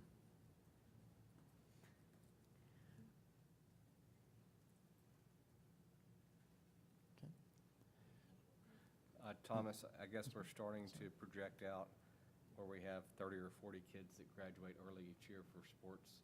Are we starting to project that out in the budgets? Yes, absolutely. Probably not to that extent. We're keeping a close eye. Our budgets are always going to be based off of the average for the year.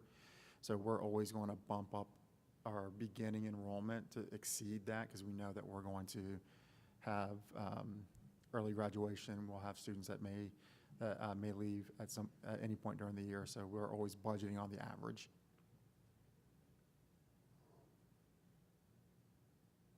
Great question. Okay, so as it relates to student nutrition, so very much like the M&O side, we are recommending compensation consideration of a 2% increase for returning staff. Some of the main differences as we look at the student nutrition budget is the serving days. So we are going to see an increase of 4 days, and that's based off of the new student calendar. But then also when we looked at current year, I think we had 2 days of the weather closures that we did not have serving days. So assuming that we're going to have those next year, so we'll have 168 serving days. We do have a 2% inflationary increase in our cost on the non-personnel side. As we look at the different items when it comes to the a la carte items that we have for sale at the middle school and high school or even at the primary school, we are increasing the sales price to match whatever inflationary increase that we're seeing. And when it comes to a la carte items, it does not require board approval. But then when we consider our meal prices, the full meals that we serve at each one of our school locations, if we if we budget for any type of increase, we would have to bring forward to the board to consider approval for any meal price increase. Right now, in this model assumption that we're bringing forward, we're not recommending an increase in meal prices. We're going to continue to do that work to look and see what our per meal cost is when we include staffing. And once we dive into that, and if it comes to where we're not at least break even or a little bit more, then we'll bring forward that recommendation during the June 1st workshop. Going back to the prior projections, are those 2% staff increases carried forward as well each year? Yes, sir, it is. And the 2% inflation costs? That's correct, yes. Does that compensation increase in certain roles keep us market competitive? In certain roles, it keeps us market competitive, yes. For those roles in the M&O side. For the student nutrition side, I think it's hit or miss. So, and on the student nutrition side, it's hard with our compensation with a 2% increase to draw interest to come and work in the kitchen.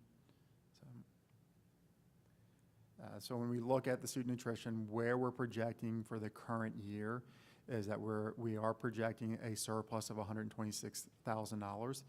This is large in part due to we have 2 unfilled positions on the expense side, but then also with bringing in some of the new options at the middle school and high school has generated a surplus of revenue compared to the expenditures that is getting us to that net income of $126,000. So that would put us at a fund balance of about $475,000 and the days of fund balance at 97 days. So we are allowed to carry up to 6 months of fund balance. So we're at about the 3-month point right there. We're going to explore and see if there is any way we can help contribute some of this net income and push that back into overhead costs into the M&O budget. But then when we look at the 26-27, the anticipated budget, we are anticipated right now, early indication is that it will be a deficit budget where we would need to use the fund balance to help support it. But the work that we'll continue to do, we hope to bring back a balanced budget for your consideration. Because currently, we're not allocating electricity and water usage out of this, so we could do that allocation. We could do that for the current year, yes. That's correct.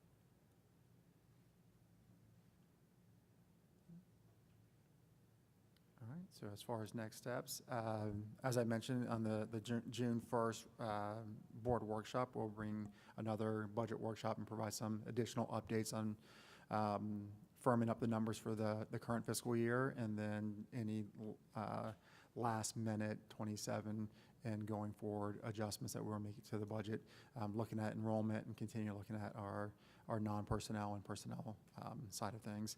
And then on the June 15th, we'll bring forward for you to consider and act on the budget and proposed tax rate, and then also the compensation plan. So happy to answer any additional questions. It's been a journey. Thank you Yes, so far. it 7 has. budget workshops and more to come. Right, absolutely. All right, thank you. All right, agenda item number 17 is related. I guess to consider an act on setting a date for a public hearing to discuss the budget and proposed tax rate for 26-27. Yep, absolutely. So the first step in adopting the budget and proposing the property tax rate is for us to set the date for the public hearing. Once we do that, we will publish a notice along with the calculations and other disclosures that are required. We typically adopt the budget on the hearing date in accordance with timelines set out by the state.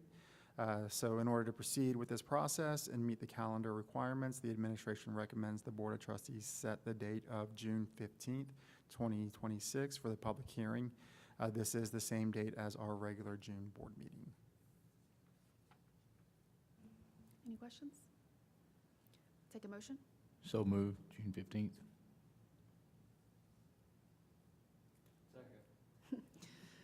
Motion and a second. Any additional discussion? Proceed to a vote. All those in favor, please say aye and raise hands. Aye. Motion carries. Thank you. Agenda item 18 is a bond update. So it was reflecting, it's now been a year since the passage of our 2025 bonds.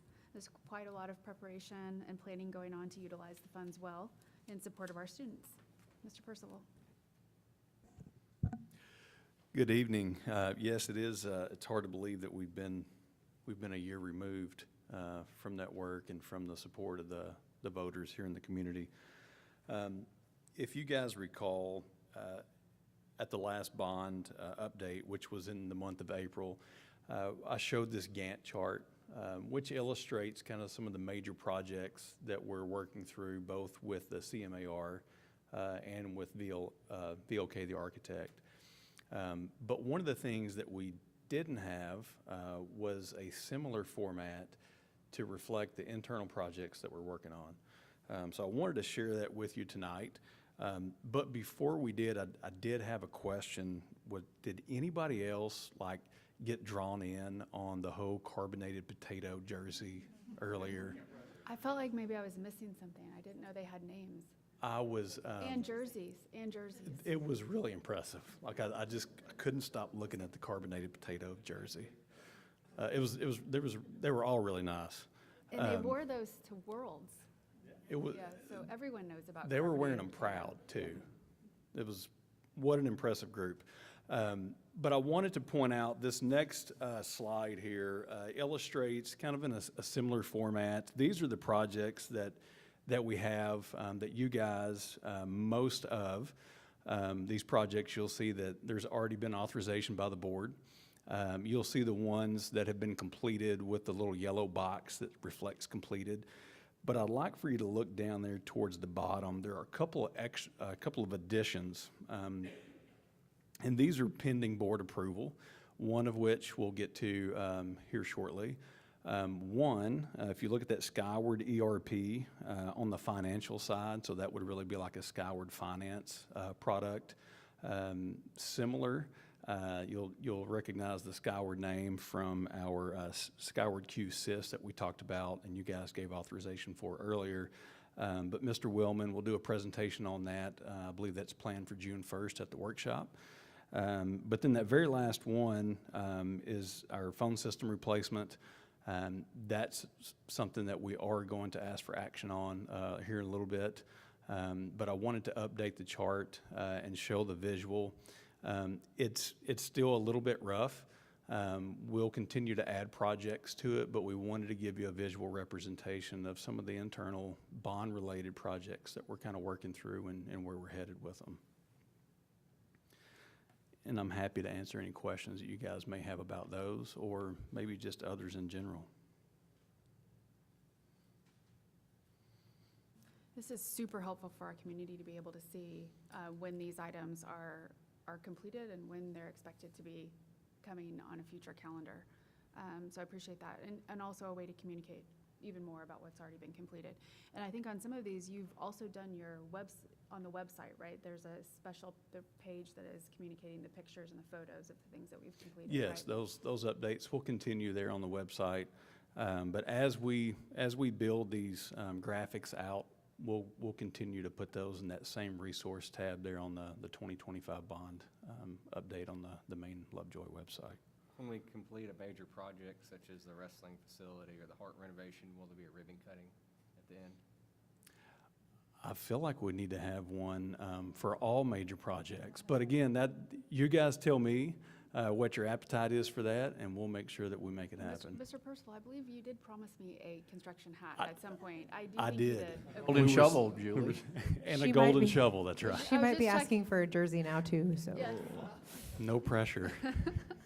I don't know what our team name would be. We'd have to work on that. I think any creative ways to engage the community and help them understand the use of their funds would be appreciated.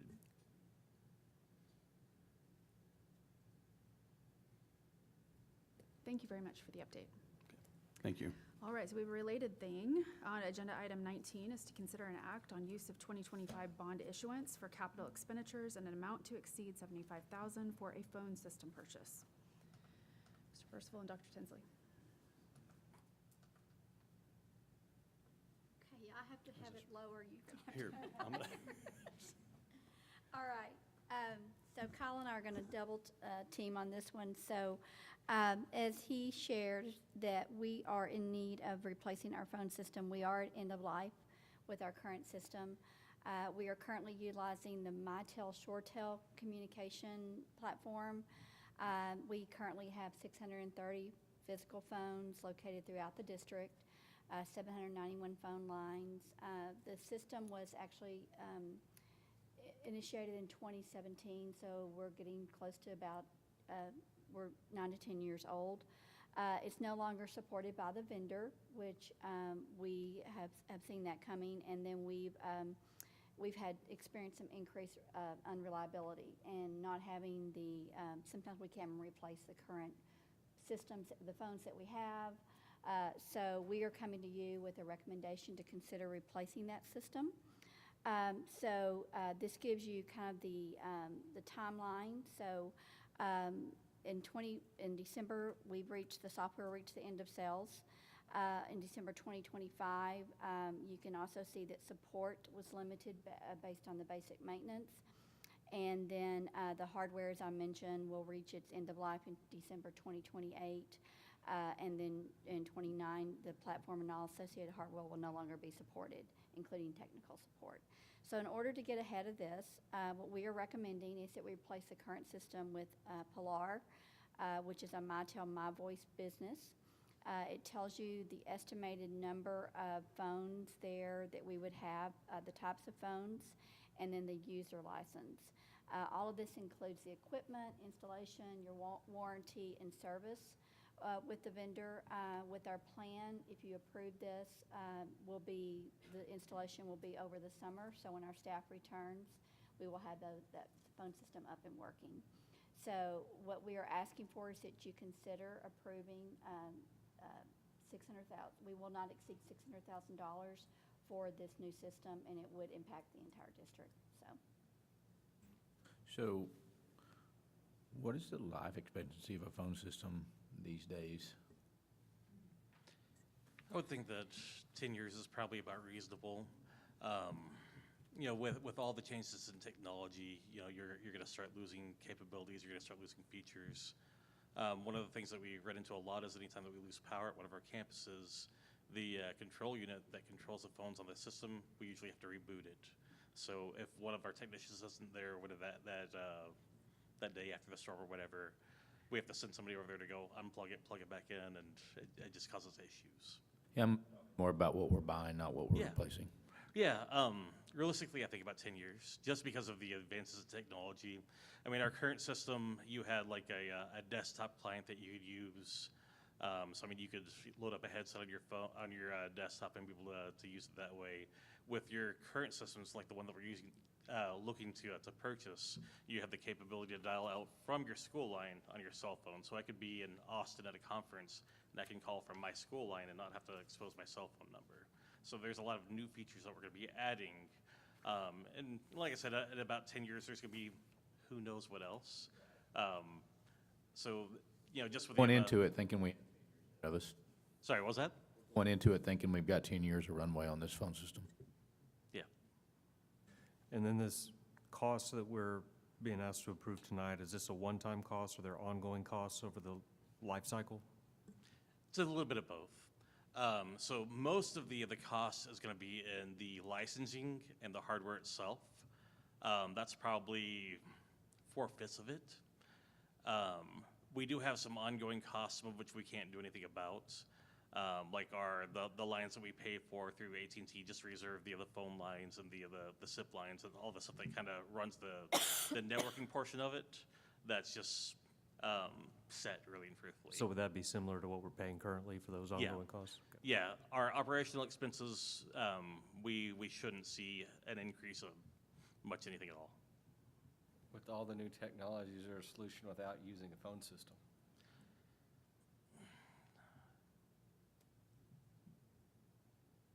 Possibly.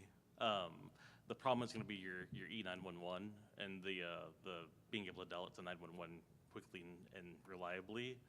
I mean, this is the best solution for that I can think of. All right, any further questions? No?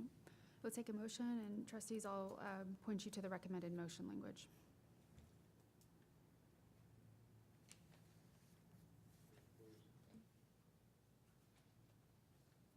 I move to approve the bond-funded capital expenditures as presented for the new phone system purchase in total amount not to exceed $600,000 of bond funds. Second. Second, any additional discussion? Hearing none, we'll vote. All those in favor, please say aye and raise hands. Aye. Motion carries. Thank you. All right, as we come closer to the end of our meeting tonight, we have a few announcements. Agenda item 20 is superintendent announcements. Ms. Cordell. Thank you, Madam President and Board. At the end of my letter each week to the community, I sign off with there is only one Lovejoy and we are all leopards. And I do not think that there is any time of year that we feel it more than now. The end of the year celebrations, recognitions, and accomplishments have been significant. I want to extend our heartfelt congratulations and deep appreciation to our campus and district teachers of the year. They are incredible and so well deserving. We had a very special day today celebrating our seniors. We had senior tailgate, which is a very special tradition at the high school. I want to thank Mr. Wheeler. I want to thank our PTO for all of their hard work in making that happen. It was really incredible to get to visit with the seniors in such a casual atmosphere, as well as their families, and connect with them. We love that tradition. And then we made our way after that into the gym for our senior celebration, and we got to hear about where the next step in our seniors' journey will take them. And there were scholarships given away as well. On Saturday, the class of 2026 will graduate. We have 376 students in our graduating class, so we're really excited about that. I also want to thank the high school for another special tradition. If you go to Lovejoy High School right now, you will notice that we have a sign representing every single one of our seniors out front of the high school. And again, this time of year, to drive onto the high school campus and see every one of those very special faces and what they are about to accomplish and how much we love them and how proud we are of each of them. A uniquely special Lovejoy tradition. And then this afternoon at 3:45, I was over at Puster Elementary, where we welcomed our new principal of Puster Elementary, Tiffany Leach. She got to meet with her teachers and staff, and that was a wonderful experience. We gave her a warm Lovejoy welcome. And then tomorrow at Puster Elementary at 6 p.m., we will have the same opportunity for our parents. Wishing everyone a great rest of the week. What do we have? 3.5 more days. So 4 more wake-ups until graduation. Great job, everybody. My son is counting down. All right, agenda item 21 is an update on the board vacancy. So as we know, our community is aware at this point, there is currently a vacancy on position 3 of the Board of Trustees. We have provided ongoing status updates to our community via email, and we've also given updates at our April 27th meeting and our May 4th workshop. So I won't recap all of that now. Since our last update, the board has had a chance to review all of the applications that were submitted and carefully consider next steps, and also conduct in-person interviews for some of the candidates. And then earlier tonight in closed session, we were also able to have some additional deliberation. So overall, we feel well positioned to select a candidate to fill the unexpired term at our upcoming June 1st workshop. The newly installed trustee will be able to begin participating immediately in our 26-27 board planning processes that start in early June, and to attend board training, which is in mid-June. So on behalf of the board, we want to say thank you to the community. We have each received so many comments of support, and we're thankful for all of the applicants who took the time to submit an application or sit through an interview, and for who were willing to be in service to our students, staff, and schools. So it means a lot, and we're fortunate to have this wonderful Lovejoy community. Trustees, anything else that you want to add? All right, so final announcements. I will just say, again, we are excited to have the end of the school year coming so quickly. On behalf of the board, we would like to say thank you for an amazing school year. It takes a village, and we have an exceptional village. Thank you to our students, our staff, our teachers of the year, our volunteers, our parents, our grandparents, our district committee members, and our community. We have a lot to be proud of.